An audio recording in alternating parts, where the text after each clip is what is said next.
Petroleum मसनूआत की कीमतों का यौमिया बुनियादों पर तयन मुल्की मईशत में एक बड़ी और मुतनाज़ पॉलिसी तब्दीली के तौर पर सामने आया है। हुकूमत के मुताबिक इस इकदाम का मकसद आलमी मंडी के साथ फौरी हम आहंगी, डी रेगुलराइजेशन और कीमतों के निज़ाम में शफाफियत लाना है, मगर इसके असरात ने इब्तदा ही से सवालात को जन्म देना शुरू कर दिया है। इस निज़ाम के नफाज के बाद एक दिन पेट्रोल की कीमत में सिर्फ 35 पैसे कमी की गई, जबकि अगले ही दिन तकरीबन 5 रुपये फी लीटर इजाफा कर दिया गया, जिसने अवामी खदशात को मजीद गहरा कर दिया है। इस वक्त पेट्रोल की कीमत 320 रुपये और डीजल की कीमत 367 रुपये फी लीटर तक पहुंच चुकी है। आलमी सतह पर भी सूरत हाल गैर मुस्तहकम है, जहां हालिया दिनों में तेल की कीमतों में तकरीबन 14% इजाफा हुआ है और खदशा जाहिर किया जा रहा है कि ये $100 फी बैरल तक जा सकती है। ताहम मसला सिर्फ आलमी कीमतों तक महदूद नहीं। पेट्रोल की फी लीटर कीमत में तकरीबन 95 रुपये टैक्सेस और लेवीज की मद में शामिल है, जिसमें पेट्रोलियम लेवी, कस्टम ड्यूटी और क्लाइमेट सपोर्ट लेवी भी शामिल है। ऐसे में अगर कीमतों को डी रेगुलेट कर भी दिया जाए तो भी टैक्सेस का बोझ अवाम पर बरकरार रहेगा और अवाम को हकीकी रिलीफ मिलना मुश्किल हो जाएगा। दूसरी जानिब पेट्रोल पंप मालिकान ने यौमिया कीमतों के निज़ाम और कम मार्जिन 8 रुपये फी लीटर के खिलाफ हड़ताल का ऐलान कर दिया है, जो इस पॉलिसी के अमली चैलेंजेस को नुमाया करता है। कारोबारी हल्के भी खबरदार कर रहे हैं कि रोजाना तब बदलती कीमतें मईशत में गैर यकीनी को बढ़ाएंगी और इसका असर अशवे खुरनोश और ट्रांसपोर्ट लागत पर पड़ेगा।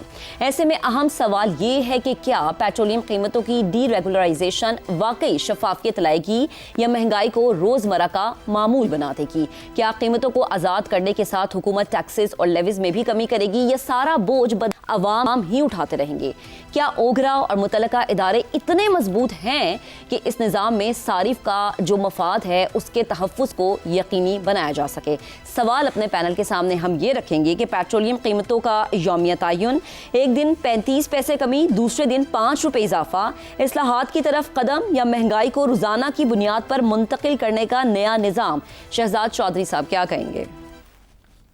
महक, देखें, जो सबसे बड़ी कंप्लेंट पिछले दिनों में आ रही थी, जिस पे बहस बहुत शुरू हो गई थी, वो थी लेवीज के ऊपर। यानी लेवी बहुत हाई है पेट्रोल के अंदर, पेट्रोल की कीमतों में लेवी जो है उसको कम करना चाहिए। और तकरीबन 116 रुपए के लगभग बात की जा रही थी।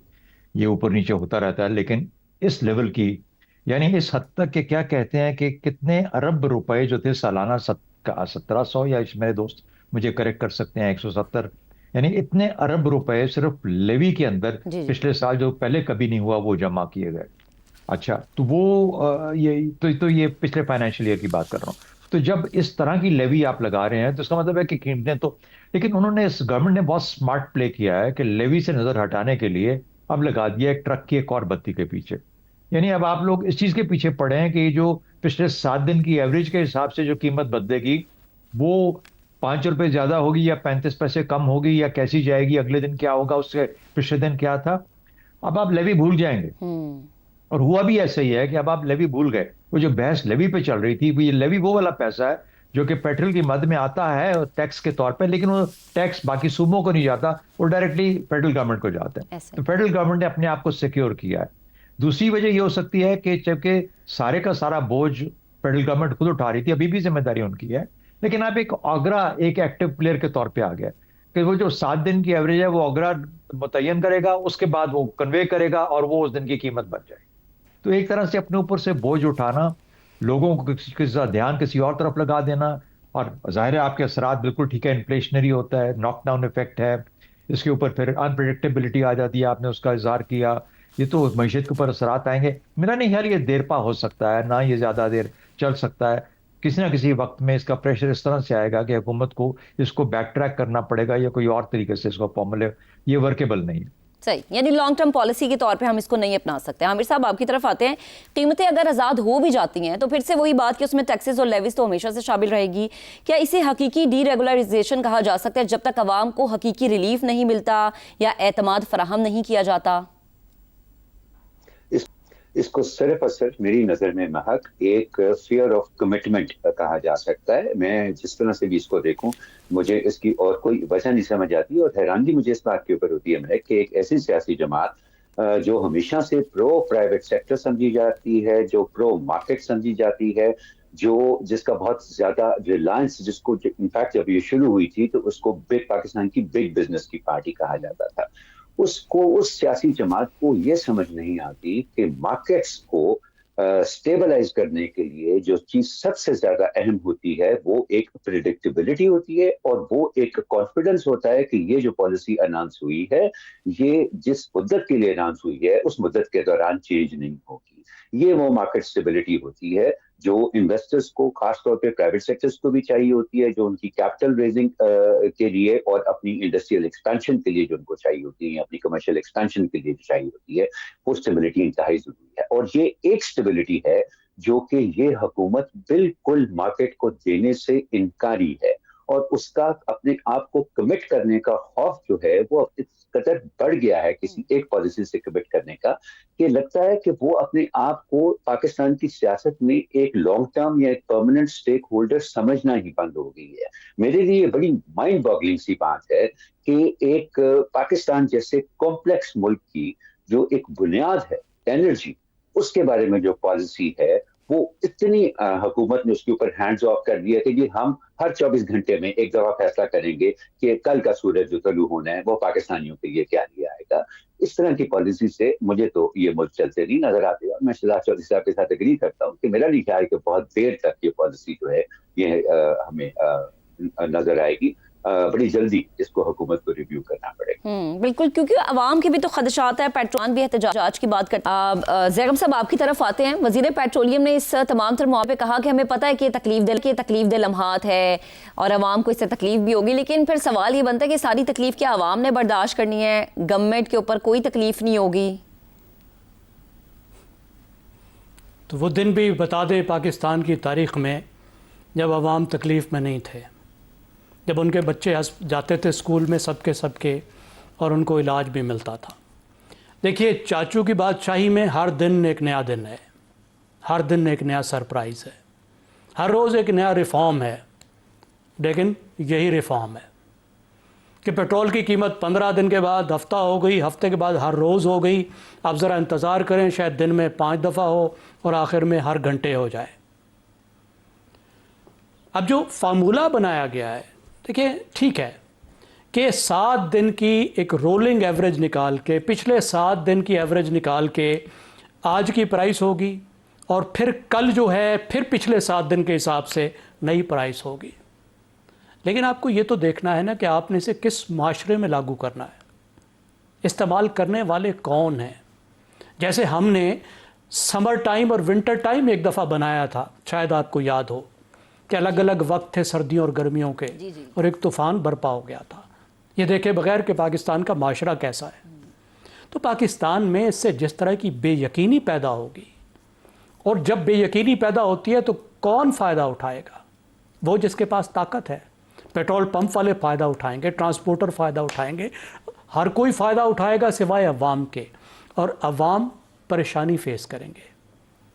और असल मसला ये नहीं है कि पेट्रोल का फार्मूला क्या होगा, असल मसला ये कि कितनी ट्रांसपेरेंसी होगी, और असल मसला ये है कि टैक्स लेने की बजाय, डायरेक्ट जिन्होंने टैक्स देना है उनसे टैक्स लेने की बजाय, आप कब तक आम आदमी को निचोड़ते रहेंगे। यानी आपसे टैक्स नहीं निकल रहा तो आपने क्या किया, आपने लेवी के ज़रिए पैसे निचोड़ने शुरू कर दिए।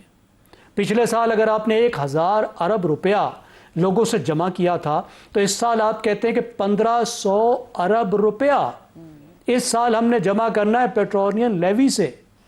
यानी अंदाज़ा लगाएं, वो गरीब आदमी जो मोटरसाइकिल में दिन में 1 लीटर बमुश्किल पेट्रोल डलवाता है जी, जो मोटरसाइकिल को लिटा के अगले 5 किलोमीटर में लेकर जाता है, आप ये कह रहे हैं उनको कि हम ताजरों से टैक्स नहीं ले सकते, सर्विस सेक्टर से टैक्स नहीं ले सकते, हम बड़े ज़िम्मेदारों से टैक्स नहीं ले सकते, हम जो इंडस्ट्री शामिल नहीं है निज़ाम में उससे टैक्स नहीं ले सकते, इसलिए तुम भरो।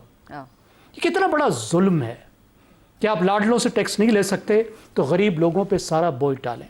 तो ये पूरी जिस तरह की मईशत पाकिस्तान में बना दी गई है, और जो हुकूमत की नाअहली है, और जो असल रिफॉर्म करने में नाकामी है जी, ये उसकी सजा है जो अवाम भुगत रहे हैं। लेकिन और अवाम इस बात को भी भुगत रहे हैं ये भी तो कि वो इसके खिलाफ उठने को तैयार रहेंगे। कब तक अवाम बर्दाश्त करते रहेंगे? रजा साहब, यही चीज़ मैं आपकी तरफ लेके आ रही हूँ। रोज़ाना बदलती कीमतें जो हैं उससे मनसूबाबंदी कैसे होगी? क्या ये निज़ाम आपको ज़मीनी हक़ाइक़ से या ज़मीनी निज़ाम से हम आहंग लग रहा है? देखिए, सबसे पहले तो मैं ये दुनिया के चंद ममालिक में ये बिल्कुल राइज है निज़ाम, और जहाँ पे रिव्यू होती हैं रेगुलर प्राइसेस, लेकिन पाकिस्तान में इसको अमली जामा पहनाना मुश्किल होगा, और उसकी बहुत सी वजूहात ये हैं कि बाय द टाइम जो कीमतों में तब्दीली और के दरमियान और उसका असर लोगों तक पहुंचने का पेट्रोल पंप तक, उसके दरमियान का जो वक्त है वो हमारे यहाँ वो बहुत लंबा वक्त है। तो अगर कम कीमत होगी तो क्या कमी जो है वो भी फिल फॉर लोगों को दस्तयाब होगी? ऐसा तो नहीं होगा।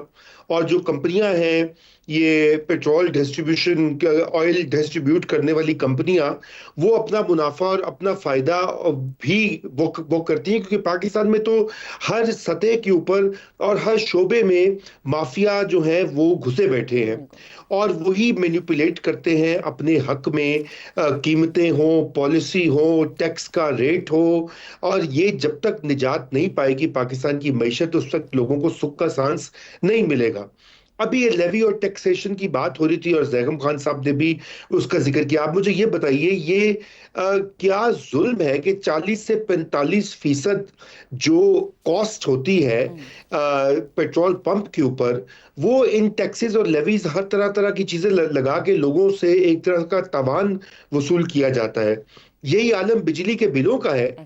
क्या अगर आप उनके ऊपर देखें तो बिजली के बिलों में भी इस तरह की तरह तरह के टैक्सेस जो है वो आयद करके, क्योंकि बाकियों पर जोर नहीं चलता, जो हुक्मरान तबकात है वहां तो टैक्स लगाने की हिम्मत नहीं है या उनसे वसूल करने का हौसला नहीं, और वहां पे तरह तरह की अरबों रुपए की छूट दी गई है, तो रह जाती है फिर अवाम उनको भेड़ बकरियों की तरह, मुर्गियों की तरह छुरी फेरी जाती है। चाहे वो पेट्रोल पंप हो, चाहे वो बिजली का मीटर हो, चाहे वो इनडायरेक्ट सेल्स टैक्स हो, या दीगर इस तरह के हर तरह के टैक्स हो।